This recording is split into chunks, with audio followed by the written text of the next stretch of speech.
সাংবাদিকতার অভিজ্ঞতা, আছে লেখালেখিরও এক সমৃদ্ধ পথ চলা। তিনি জানেন রাজনীতির অন্দরমহলের খবর। আজকে ইউএস বাংলা এয়ারলাইন্সের এই বিশেষ আয়োজন প্রাণের মেলার লেখক আড্ডায় আমাদের অতিথি হিসাবে রয়েছেন জনাব এ.কে মঞ্জুরুল ইসলাম। তিনি বর্তমানে বাংলাদেশ প্রতিদিনের নির্বাহী সম্পাদক হিসাবে দায়িত্বরত। আমাদের সঙ্গে মিডিয়া পার্টনার হিসাবে পুরো এপিসোড জুড়ে থাকছে ঢাকা পোস্ট, আর আপনাদের সঙ্গে পুরো এপিসোডে থাকছি আমি জুবাইয়া চুমা। জনাব মঞ্জুরুল ইসলাম, কেমন আছেন? ভালো আছি। আপনার কাছে জানতে চাই যে আপনি তো সাংবাদিকতা শুরু করেছেন 1986 সালে। ওই সময় সাংবাদিকতার সময়টা আর এখনকার সাংবাদিকতার সময়টা আপনার কাছে পার্থক্য কোথায়? ধন্যবাদ আপনাকে।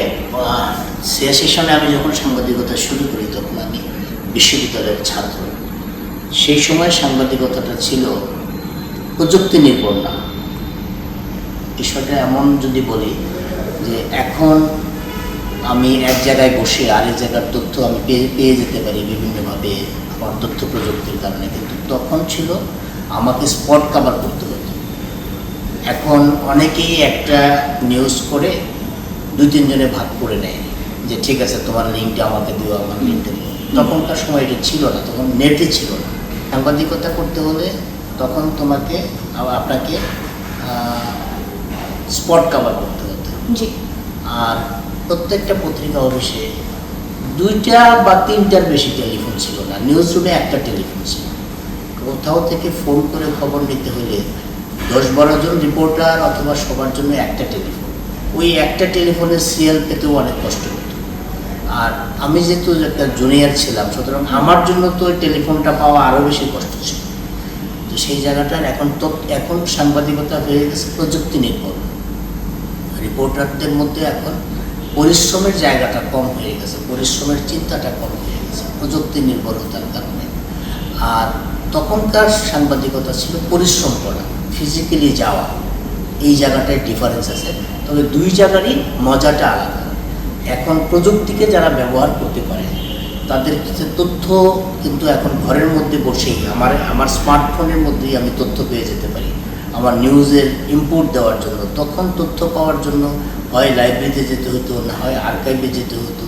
কোনো না কোনোভাবে আমাকে সেই তথ্যটা সংগ্রহ করতে হতো নিউজের ইনপুট দেওয়ার জন্য। সাংবাদিকতা এখন এই পর্যায়ে চলে আসছে। তো আপনি তো রাজনীতির অন্দরমহলের খবরটুকু জানেন, ওইখান থেকে বলতে চাই যে এমন কোনো স্মৃতি আছে যে আপনি রিপোর্টিং যখন করতেন যেটা আপনাকে গভীরভাবে নাড়া দেয়? হ্যাঁ, আমার 86 সনে আমি সাংবাদিকতা শুরু করেছি। আমার তখন 87 সনে আমি একটা অ্যাসাইনমেন্ট পেয়েছিলাম। সেটা হলো 87 সনের 11ই নভেম্বর হোটেল কুরবানি থেকে যখন খালেদা জিয়াকে গ্রেপ্তার করা হয়, তখন ঢাকার কমিশনার ছিলেন নসরুল্লাহ খান। তিনি তখন খালেদা জিয়াকে গ্রেপ্তার করেন হোটেল কুরবানি থেকে। তখন খালেদা জিয়া একটা খোলা জিপের মধ্যে এরকম হাত উঠিয়ে বক্তৃতা দিতে দিতে তিনি আসছিলেন। নসরুল্লাহ খান তখন তাকে গ্রেপ্তার করেছিলেন। ওইটা একটা বড় বিষয়। আর বেশ কয়েকটা রাজনৈতিক বিষয় আমি যদি বলি, তারপরে 2004-এর 21শে আগস্টের যে গ্রেনেড হামলা যেটা হয়েছিল সেইটাতে আমি স্পট করা করেছি। এরপরে যদি আমি আসি যে বেশ কয়েকটা রাজনৈতিক বিষয় শেয়ার করি, সেটা হলো 2007-এর 7ই মার্চ খালেদা এখনকার যে প্রধানমন্ত্রী তারেক রহমানকে গ্রেপ্তার করা হয়েছে।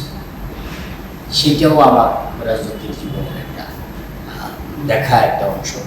তারপরে 2007-এর 16ই জুলাই শেখ হাসিনাকে গ্রেপ্তার করা হয়েছে 111-এর গভর্নমেন্টে।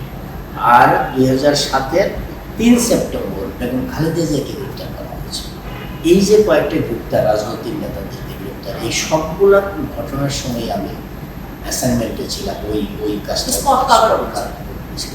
আমার রাজনৈতিক জীবনের এই ঘটনাগুলো খুব সাংঘাতিক রকম আমার সামনে আসে যখন আমি স্মৃতিচারণ করি বা যখন দেখতে যাই। যে গ্রেনেড হামলার সময় আমরা যখন একটা জায়গায় নর্মালি ওই দিন আমরা শেখ হাসিনা যেখানে থাকে যে ট্রাক বা মঞ্চ, আমরা সাংবাদিকরা ওই সময় ওই মঞ্চের কাছাকাছি থাকি। ওই দিন আমরা কী কারণে যেন আমরা চলে গিয়েছিলাম রমনা ভবনের সিঁড়ি। তো বেশ আমরা 7-8 জনে মিলে আমরা তখন বাদাম খাচ্ছিলাম, তখন এই ঘটনাটা ঘটে যায়। আমরা তখন কলাপসেবল গেট লাগিয়ে দেয়, আমরা ভিতরে আটকা পড়ে যাই এবং চারিদিকে ধোয়া, অন্ধকার, টিয়ার গ্যাস আমরা ওইখান থেকে দেখতে পাচ্ছি। এরপরে যখন অনেক পরে গেট খুলে আমরা যখন নিচে এসে দেখি লাশ পড়ে আছে, অবিস্ফোরিত গ্রেনেড করেছিল। এটা খুব সাংঘাতিক আরেকটা বিষয়। আর এই দুইটা গ্রেপ্তারের সময় খালেদা জিয়া, তারেক রহমান, শেখ হাসিনা, এই তিনটা গ্রেপ্তারের সময় কিন্তু সারা বাংলাদেশে, বিশেষ করে ঢাকা শহরের মধ্যে একটা আতঙ্ক ছড়িয়ে গেছে। তারেক রহমানকে যখন গ্রেপ্তার করা হয়, কেউ ভাবতেই পারতো না যে তারেক রহমানকে তারেক রহমান গ্রেপ্তার করতে পারবে। তার পরবর্তীতে কেউ ভাবতেই পারলে না এই সময়ে যে শেখ হাসিনা এবং খালেদা জিয়া গ্রেপ্তার করতে পারবে। এই যে রাজনৈতিক নেতাদেরকে গ্রেপ্তার করা, বিশেষ করে শেখ হাসিনা এবং খালেদা জিয়াকে গ্রেপ্তার করার মতো একটা দুঃসাহস যে 111 গভর্নমেন্ট দেখিয়েছিল, তখন সবার মধ্যে একটা আলোচনা হয়েছিল যে এই 111 গভর্নমেন্ট যে শেখ হাসিনা এবং খালেদা জিয়াকে গ্রেপ্তার করে ফেলেছে, তারা বিশাল কিছু করতে পারবে, দেশের পরিবর্তন করতে পারবে। কিন্তু আসলে সেই পরিবর্তনটা পায়নি। কিন্তু তখন 111 গভর্নমেন্ট দেশের পরিবর্তনের চেয়ে তারা নানা রকম দুর্নীতিতে জড়িয়ে গেল। সেই কারণে আর সেই কাজটা দেশের স্বার্থে তারা কোনো কাজ করে। আপনি যেহেতু রাজনৈতিক রিপোর্টার ছিলেন, তখনকার রাজনৈতিক রিপোর্টিংয়ে দেখা যেত যে দলমত নির্বিশেষে আমরা একটা নিউজের প্রতিচ্ছবি দেখতে পেতাম। এখন দেখা যায় একটা দল কেন্দ্রিক আমরা রাজনৈতিক রিপোর্টিংয়ের একটা বিষয় চলে এসেছে। এই বিষয়টিকে আপনার পর্যবেক্ষণ, আপনার মূল্যায়নটা কেমন হবে? ওই একই রাজনৈতিক রিপোর্টিংয়ে যারা ছিলাম আমরা, রাজনৈতিক রিপোর্টিংয়ে রাজনৈতিক নেতাদের সাথে সম্পর্ক ছিল, একদম প্রত্যেকটা রাজনৈতিক নেতাদের সাথে বাসার সম্পর্ক, বেডরুমে যাওয়ার সম্পর্ক ছিল। আর এখনকার রাজনীতিটা যতটা না প্রাধান্য পাচ্ছে, ব্যক্তি স্বার্থ, রাজনীতির নেতাদের ব্যক্তি স্বার্থ ততটা প্রাধান্য পাচ্ছে। আমরা যদি 2024-এর গণঅভ্যুত্থানের পরবর্তী সময় রাজনীতিটা ব্যাখ্যা করি, তখন দেখবো রাজনীতির মধ্যে বেশ কিছু পরিবর্তন আসছে। পরিবর্তনটা হলো, একটা সময়ে এর আগ পর্যন্ত বাংলাদেশের মধ্যে 54-55 বছর রাজনীতিতে সিনিয়র জুনিয়রকে কিন্তু একটা মান্য করার একটা প্র্যাকটিস ছিল। এই সময়ে এসে 2024-এর পরবর্তী সময়ে এসে যে নতুন জেনারেশনের যে রাজনীতি ডেভেলপ করেছে, আমরা জেনজির নেতাদের যে রাজনীতি ডেভেলপ করে দেখেছি, দেখা যায় যে হ্যাঁ, হতে পারে একটা প্রতিপক্ষ বা অন্য দলের রাজনৈতিক নেতা, কিন্তু মান্যগণ্যর যে বিষয়টা সেটা কিন্তু এখনকার রাজনীতিতে ছিল না। তো সেই মান্যগণ্য করার বিষয়টা কিন্তু আমরা 24-এর পরবর্তী সময় দেখিনি। আমরা দেখেছি যে বরং নতুন রাজনৈতিক নেতারা পুরনো রাজনৈতিক নেতা, পুরনো মানে সিনিয়র রাজনৈতিক নেতাদের কটাক্ষ করে কথা বলতেছে, বেয়াদবি করতেছে। বেয়াদবিটা মনে হচ্ছে যে এটা রাজনীতির কালচার হয়ে গেছে। আমরা 24-এর পরবর্তী সময়ে রাজনীতির যে পরিবর্তনটা দেখেছি, এই পরিবর্তনের পাশাপাশি আমরা দেখেছি যে নানা রকম গালি, এটা রাজনীতির অংশ হয়ে গেছে। রাজনৈতিক নেতারা নতুন সময়ের জেএনজির নেতৃত্বে যারা আছে, তারা গালিকে রাজনৈতিক বক্তৃতার অংশ করে ফেলেছে, যেটা আগে কখনো ছিল না। এই কালচারটা আমাদেরকে মনে হয় যে এটা নতুন সময়ের রাজনীতিতে একটা কালিমা। কারণ রাজনীতি হবে দেশের জন্য, রাজনীতি হবে প্রতিপক্ষের সাথে কথাবার্তা হবে, আলাপ আলোচনা হবে। হ্যাঁ, প্রতিপক্ষের বিরুদ্ধে আমি বক্তৃতা করবো, কিন্তু গালাগালি করে রাজনীতি করা, এটা 24-এর পরবর্তী সময়ে আমরা এটা দেখলাম, যেটা রাজনীতির জন্য লং রানে এটা শুভ হবে বলে মনে করি না। লেখালেখিতে আপনি দক্ষ, আপনার লেখালেখির মধ্যে একটা পাঠকের যে চাহিদার সাথে আপনি সময়ের উপযোগী লেখালেখি করেন। এই যে সম্পাদকের চেয়ার এবং লেখালেখির যে দুইটার ভারসাম্য কিভাবে রক্ষা করেন? এইটা ভারসাম্য রক্ষাই করতে হবে, কারণ আমাদের সাংবাদিকতার যে বিষয়টা, আমাদের তো কাজটাই হলো লেখালেখি করা। সাহিত্য চর্চা আর সাংবাদিকতার লেখালেখি দুইটা ভিন্ন বিষয়। সাহিত্য চর্চার সাথে সাংবাদিকতার লেখালেখির চর্চাটা থাকবে, কিন্তু সাহিত্য আর সাংবাদিকতা এক জিনিস না।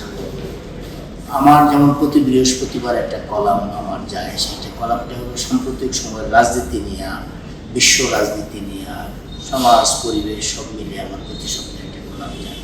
সেই কলামটার নাম হলো সময়ের চশমা। আমার সেই গত 1 বছরের 52টা কলাম নিয়ে আমার এই বই মেলা একটা বই বেরোচ্ছে সময়ের চশমা নামে। তো এই আমার যে বইটা বের হচ্ছে এই বইটা হলো এই 24-এর গণঅভ্যুত্থানের পরবর্তী সময়ে, বিশেষ করে 2025 সালের মধ্যে যে ঘটনাগুলো ঘটেছে প্রতি সপ্তাহে আমি সেই ঘটনাগুলো তুলে ধরার চেষ্টা করেছি। আমার বইটা হবে 2025-এর একটা রাজনৈতিক ইতিহাস। কেউ যদি এই বইটা সংরক্ষণে রাখে বা এই বইটা যদি কেউ পড়েন অথবা কিনেন, 2025-এ রাজনৈতিক বড় বড় ডেভেলপমেন্ট যা হয়েছে সেই বইটার মধ্যে একদম প্রায় টু দি পয়েন্টে আছে। আমি প্রত্যেকটা ঘটনা ন্যারেট করার চেষ্টা করেছি। আমার সমসাময়িক চিন্তায় আমার যতটুকু চিন্তা করার সুযোগ হয়েছে বা চেষ্টা করেছি চিন্তা করার, সেই চিন্তাটা আমি দেওয়ার চেষ্টা করেছি। সাধারণ মানুষ, আমার বইটার মধ্যে সাধারণ মানুষের কথাও আছে। যেমন আমার একজন পাঠক মোহাম্মদ মাহাতাবুদ্দিন, তার বাড়ি কিশোরগঞ্জ, সে অসম্ভব রকম মানে লেখাপড়া খুব একটা করে নাই, কিন্তু অসম্ভব রকম বই পড়া মানুষ। সে বিভিন্ন সময় আমাকে ফোন করতো, চিঠি লিখতো, তার যে রাজনৈতিক চিন্তা সেটা পর্যন্ত আমি আমার এই বইতে তুলে ধরেছি। সে নানা বিষয় নিয়ে আমার সাথে আলোচনা করতো, সেই বিষয়গুলোর কথা বলেছি। আমি নানা শ্রেণী পেশার মানুষের সাথে আলোচনা করে তারা যেটা ভাবতো রাজনীতি নিয়ে। যেমন আমাদের 2025-এ রাজনীতিতে বড় বিষয় ছিল যে আমরা কি আসলে একটি নির্বাচন পাবো, আমাদের কি রাজনৈতিক কোনো স্থিতিশীলতা আসবে, নির্বাচনটা যে হবে নির্বাচনের কোন পর্যায়ে হবে, এই সরকার অন্তর্বর্তীকালীন সরকার, এই সরকারের মধ্যে আলোচনা হচ্ছে যে তারা 5 বছর থেকে যাবে। কোনো অ্যাডভাইজার সেই 5 বছর থাকার জন্য আবার চেষ্টাও করতেছে। সেইটা কি আমরা সেই রাজনীতিটা নির্বাচন নিয়ে যে সংশয়টা ছিল সেই বিষয়টা পুরোটাই কিন্তু আমাদের 2025 কেন্দ্রিক ছিল। এই সময়টা যত রকম রাজনীতির টুকিটাকি বিষয় ছিল সবগুলো বিষয় আমার এই সময়ের চশমা তুলে ধরার চেষ্টা করি। আমাদের পুরো মিডিয়াতে একটা বিষয় থাকে যে এটি লেখকের নিজস্ব মতামত। এখন আপনি যখন সম্পাদকের চেয়ারে আছেন তখন কি আসলে বলা যায় যে লেখকের নিজস্ব মতামত, এই মতামতের দায় শুধুমাত্র লেখকের, মিডিয়ার দায় কতটুকু? না, এটা যখন আমার পত্রিকা বা বাংলাদেশ প্রতিদিনের পত্রিকায় অথবা যে কোনো পত্রিকায় বাইরের যখন কেউ কোনো কলাম লেখে তখন আমি বলতে পারি এটা নিয়ে লেখকের নিজস্ব মতামত। কিন্তু আমি যেহেতু বাংলাদেশ প্রতিদিনের একটা দায়িত্বে আছি, সুতরাং আমার এখানে আমার নামে যে লেখাটা লাগবে সেটার দায়িত্ব আমার এবং আমার পত্রিকার দুটাই। আমি দায় নিতে পারবো না যদি বলি যে না এটা আমার নিজস্ব কলাম, আমার দায়, এটা হবে না। কারণ আমি বাংলাদেশ প্রতিদিন একটা দায়িত্বে আছি। এই দায়িত্বে থাকা অবস্থায় আমি বলতে পারি আমার পত্রিকা আমাকে ডিজন করতে পারবে না, আমিও আমার পত্রিকার ডিজন করতে পারবো না। যেহেতু পারবো না সুতরাং দায়িত্ব নিতে। আর একজন লেখক হিসেবে দায়িত্ব সে পত্রিকার ম্যানেজমেন্টে থাকা, পত্রিকার এডিটোরিয়াল বোর্ডে থাকা বা কাঠামোর মধ্যে থাকা কোনো অবস্থাতেই একজন মানুষ দায়িত্ব এড়ানোর কোনো সুযোগ নেই। দায়িত্ব নিতে পারবো না এমন কোনো লেখা পত্রিকায় লেখা উচিত না। আপনার কাছে একটু জানতে চাই, আমরা ভালো লেখক বলি, ভালো সম্পাদক বলি, ভালো তো একটা মানে শক্তিশালী শব্দ। এই ভালোকে আপনি কিভাবে ডিফাইন করেন? না, ভালো লেখক হলে ভালো সম্পাদক হবে এটা আমি মনে করি না। একটা সময়ে সম্পাদকের দায়িত্ব ছিল শুধু নিউজ পেপারটা তৈরি করা, নিউজ নিয়ে তার ইচ্ছা ছিল। এখন সম্পাদকের দায়িত্বটা চেঞ্জ হয়ে গেছে। যেমন সম্পাদককে এখন জানতে হবে যে 1 কেজি কাগজে পত্রিকায় কয়টা পত্রিকা হয়, কয়টা প্লেট তৈরি হয়, আমার কত সারা মাসে আমার পত্রিকার কতটা পত্রিকা ওয়েস্টেজ হয়, আমার টোটাল সংবাদপত্রের অফিসটা হলো এখন টোটাল একটা ম্যানেজমেন্ট। এই ম্যানেজমেন্ট জানাটা হলো এখন সম্পাদকের দায়িত্ব পেতে পারছে। শুধু পত্রিকা, শুধু নিউজ, এইটার এই কনসেপ্ট এখন সম্পাদকের কনসেপ্ট না। সম্পাদক মানেই হলো টোটাল পত্রিকার সব কিছু, একদম সার্কুলেশন, মার্কেটিং থেকে শুরু করে পত্রিকার ওয়েস্টেজ, পত্রিকা ওয়েস্টেজ প্লেট কতটা হচ্ছে, কী দামে বিক্রি হচ্ছে, কাগজের দাম কি, আমার কাগজের এলসি করলে আমার কাগজের দাম কেমন করে, আমি নিজস্ব মানে ইন হাউস মানে বাংলাদেশের লোকাল কাগজ দিয়ে পত্রিকা করলে আমার পত্রিকা কেমন হবে, কোন কাগজের মানে ফ্যাক্টরি বা কোম্পানি ভালো কাগজ করে সকল কিছু আমার লক্ষ্য করে থাকতে হবে। বিশেষ করে পত্রিকা এবং গণমাধ্যম এখন টোটালটাই হয়ে গেছে বিজ্ঞাপন রিলেটেড বিষয়। সুতরাং আমার সম্পাদক হইলে বিজ্ঞাপনের হান্টিংটাও, বিজ্ঞাপন যারা দেয় কোম্পানি বা বিজ্ঞাপনী সংস্থা, তাদের সাথেও একটা রিলেশন মেনটেন করতে হবে। কারণ পত্রিকাটা তো পত্রিকার সার্কুলেশন এবং কমার্শিয়াল দুইটা মিলেই কিন্তু পত্রিকার আয়। পত্রিকা বিক্রিতে কিন্তু পত্রিকার তেমন আয় নাই। কারণ একটা পত্রিকা তৈরি করতে 17 থেকে 18 টাকা বা কোনো কোনো কাগজ 20 টাকা খরচ হয়। সেই কাগজটা সর্বোচ্চ 8 থেকে 10 টাকা বা 12 টাকায় বিক্রি হয়। তো সুতরাং পত্রিকা বিক্রিতে এর মধ্যে যেই টাকাটা বিক্রি হয়, এটার আবার মেজর পার্ট চলে যায় হলো হকারদের কাছে, হকার ইউনিয়নের কাছে দিতে হয়। তো পত্রিকা বিক্রি করে টাকা পাওয়া যায় না। তো সুতরাং এই যে পত্রিকার বেতন দেওয়া, এস্টাবলিশমেন্ট খরচ, সব ম্যানেজমেন্ট করাই হলো আমরা একদম শেষ পর্যায়ে চলে এসেছি। আপনার কাছে জানতে চাই, আপনি তো 4 দশকের বেশি সাংবাদিকতা করেছেন, তো এই যে তরুণ প্রজন্ম যারা সাংবাদিকতা আসতে চাচ্ছে, সাংবাদিকতা এসেছে, তাদের জন্য 2 লাইনে আপনার জন্য কি পরামর্শ আপনি দিবেন তাদেরকে? তাদের জন্য আমার পরামর্শ হলো ধৈর্য থাকতে হবে।